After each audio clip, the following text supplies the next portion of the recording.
வணக்கம் and welcome to Gowri சருப்பங்கரை. இன்னைக்கு நம்ம பார்க்க போறது பார்த்தீங்கன்னா ஒரு சூப்பரான சுவையான ஒரு ஹோட்டல் ஸ்டைல் புதினா சட்னி எப்படி செய்யறதுன்னு தான் பார்க்க போறோம்.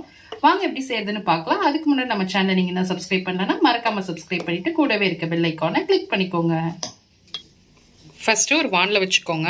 அதுல நம்ம கொஞ்சமா எண்ணெய் ஆட் பண்ணிக்கலாம். எண்ணெய் காஞ்சோன்னு ஒரு ஸ்பூன் கடலைப்பருப்பு, ஒரு ஸ்பூன் உளுந்தம்பருப்பு போட்டு இது மாதிரி நல்லா வறுத்துக்கலாம். கொஞ்சம் கோல்டன் ப்ரௌனில் மாறுற அளவுக்கு வறுத்துக்கலாம். அடுத்து இது கூட ஒரு கைப்பிடி அளவுக்கு சின்ன வெங்காயம் ஆட் பண்ணிக்கலாம். 5-6 பச்சை மிளகாய் ஆட் பண்ணிக்கோங்க.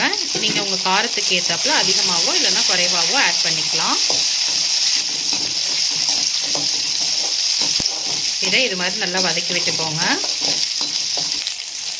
அடுத்து 1 இன்ச் அளவுக்கு இஞ்சி ஆட் பண்ணிக்கலாம். இது கூடவே ஒரு 7-8 பல்லு பூண்டு ஆட் பண்ணி நல்லா வதக்கி விட்டுக்கலாம். அடுத்தது இது கூட நம்ம ஒரு 2 தக்காளி நல்லா பழுத்த பழமாக எடுத்து கட் பண்ணி வச்சுருக்கோம். அதையும் கூட சேர்த்து நல்லா வதக்கி விட்டுக்கலாம். இந்த அளவுக்கு எல்லாமே நல்லா வதங்கினதுக்கு அப்புறமா நம்ம புதினா ஒரு கைப்பிடி அளவுக்கு எடுத்து வச்சுருக்கோம். அதையும் கூட ஆட் பண்ணி நல்லா வதக்கி விட்டுக்கலாம். அடுத்து இது கூட ஒரு கொஞ்சமாக ஒரு சின்ன சைஸ் அளவுக்கு புளி ஆட் பண்ணிக்கலாம். இந்த அளவுக்கு ஆட் பண்ணிக்கோங்க. போட்டு இது மாதிரி 2 வதக்கு மட்டும் வதக்கி விடுங்க. அடுத்து இது கூட நம்ம துருவின தேங்காய் ஒரு 3 ஸ்பூன் அளவுக்கு ஆட் பண்ணிக்கலாம். இப்போ இது நல்லா கிளறி விட்டுக்கோங்க. அடுப்பு ஆஃப் பண்ணிடுங்க. இதை அப்படியே நம்ம ஆற விட்டுறலாம். இப்போ ஆறுனதை இது மாதிரி மிக்ஸி ஜாருக்கு மாற்றிடலாம். இது கூட தேவையான அளவு உப்பு ஆட் பண்ணிக்கோங்க. இப்போ இதை நல்லா மைய பேஸ்டாட்ட அரைச்சிட்டு வந்துடலாம். இது மாதிரி அரைச்சதுக்கப்புறம் இது வேற ஒரு பாத்திரத்துக்கு மாற்றிக்கலாம்.